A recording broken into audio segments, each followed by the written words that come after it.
Estamos de volta e vamos continuar com a doutora Patrícia Miranda, que é neuropsicóloga. Doutora Patrícia, dentro desses transtornos, pode afetar no convívio, na alimentação, no desenvolvimento da criança?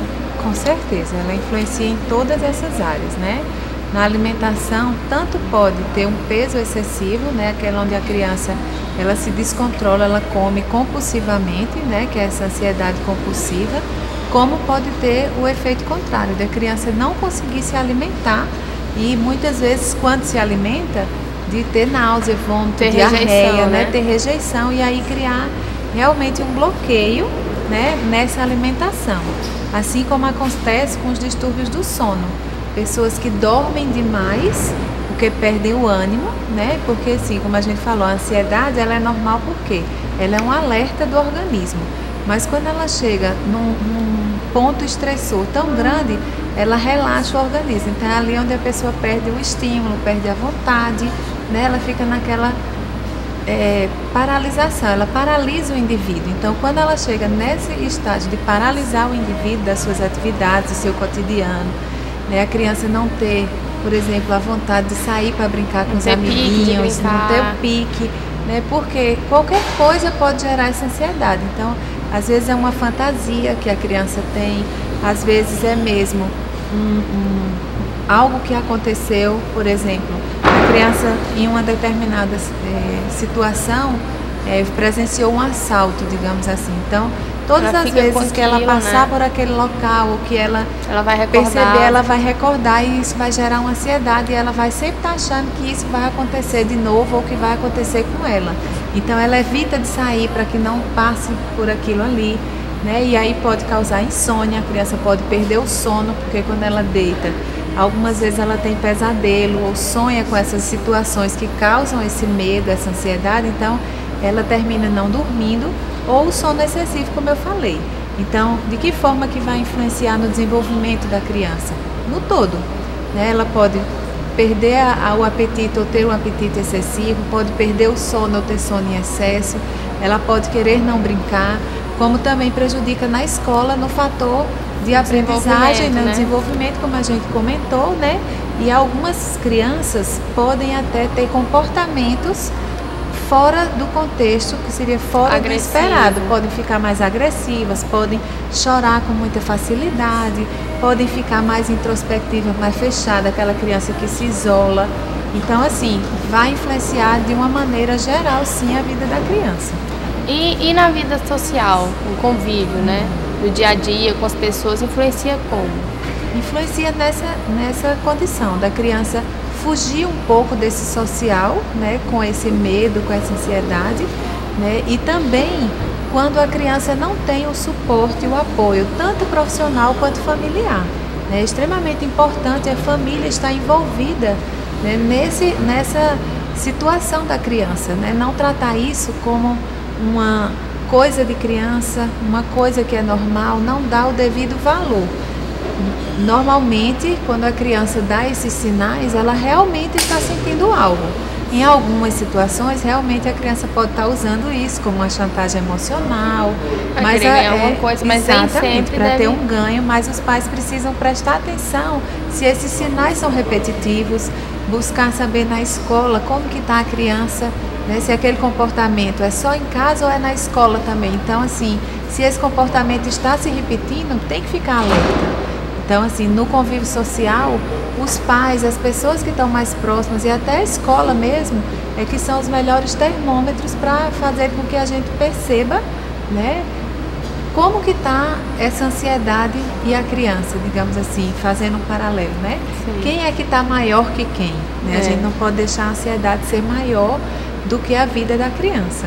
E, doutora Patrícia, dentro desses transtornos, quais são os mais comuns hoje nas crianças?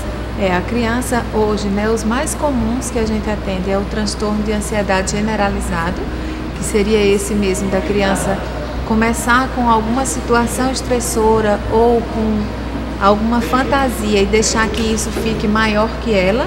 Então ela generaliza de que forma? Ela tem sintomas físicos, ela tem sintomas gástricos, ela tem sintomas inclusive de consciência, né? Então dificulta a aprendizagem social, vai caracterizar um déficit geral no dia a dia da criança. Tem também os transtornos de ansiedade, que são os que a gente chama de pós-traumáticos, que são aqueles que acontecem depois de um acidente de carro ou de um assalto, alguma coisa que a criança realmente vivenciou, né, ou presenciou no dia a dia, até um filme de terror, né, com a criança que não tem o costume, ele pode levar a criança a entrar, né, a questão de criança hoje, a televisão está estimulando muito a violência, os monstros. Então a criança pode entrar nesse mundo da fantasia e começar a ter medo. Aquilo, né? Eu não vou no meu quarto sozinho que o monstro vai me pegar. Então assim, ela começa com a fantasia, essa fantasia pode crescer mais do que se espera. E acaba ficando com receio, né? Isso, também. E a criança fica receosa, ela tem essa necessidade e assim, o que é comum.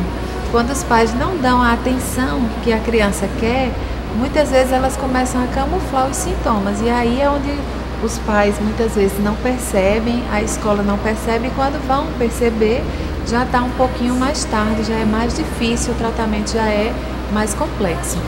Doutora Patrícia, e na adolescência?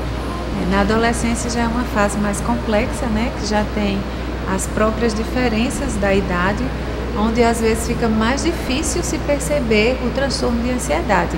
Por quê? Porque já se caracterizou, né, que o adolescente é o aborrecente. Fica mais rebelde, então fica mais rebelde, fica mais introspectivo, tudo ele quer chamar a atenção, então é mais difícil você saber até onde isso faz parte da adolescência e até, né, que ponto a gente tem que realmente prestar atenção naquele adolescente. Então, assim, o que eu falo para os pais é que a gente tem que realmente prestar atenção, porque as pessoas que mais convivem com a criança, com o adolescente, com o adulto, ela consegue perceber a diferença. É como o bebê, a gente sabe quando o choro é de fome, quando o choro é de sono, quando é porque está sujo. Então, os pais conseguem perceber. Às vezes a gente, na adolescência mesmo, é muito comum de a mãe que é mais presente, mais ter uma relação melhor com o filho adolescente, ela perceber, mesmo que o filho não conte que aconteceu alguma coisa, mesmo que ele negue, a mãe sabe o que aconteceu. Por quê? Porque a gente até fala assim, está escrito na testa, né? Por quê? Porque a gente conhece tão bem que algum sinal, até às vezes uma forma de expressão facial mesmo, faz com que a gente perceba. Então, é esse olhar que os pais e que a escola, né, deve estar tendo sempre, tanto para a criança quanto para o adolescente, para evitar entrar num transtorno, né, já mais acentuado. Certo. E doutora Patrícia, qual a importância do neuropsicólogo nesse tratamento, nesse contexto, né?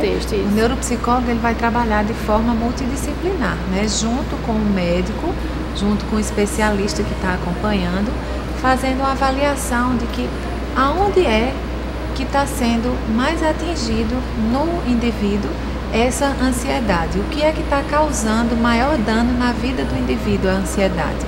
Então, é social, é afetivo, é de aprendizagem, é emocional.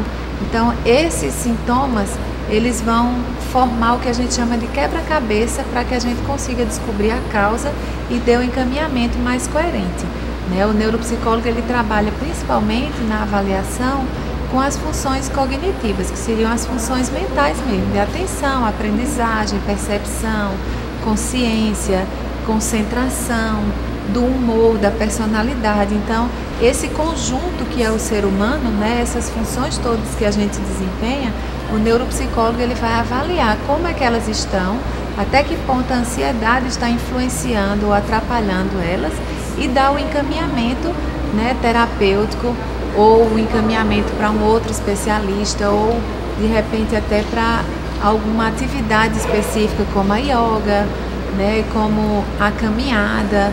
Existem outras alternativas, não só medicamentosas, mas que também são utilizadas para ajudar na melhora. Então, pessoas que são muito introspectivas, a gente pode encaminhar para um esporte coletivo, para tentar, além da ansiedade, diminuir a ansiedade, aumentar o nível de convívio, de interação com o meio e com outras pessoas. Certo. Doutora Patrícia, muito obrigada por estar no nosso programa Agenda Médica. Espero contar mais vezes com a sua presença aqui conosco, esclarecendo as dúvidas aí dos nossos telespectadores.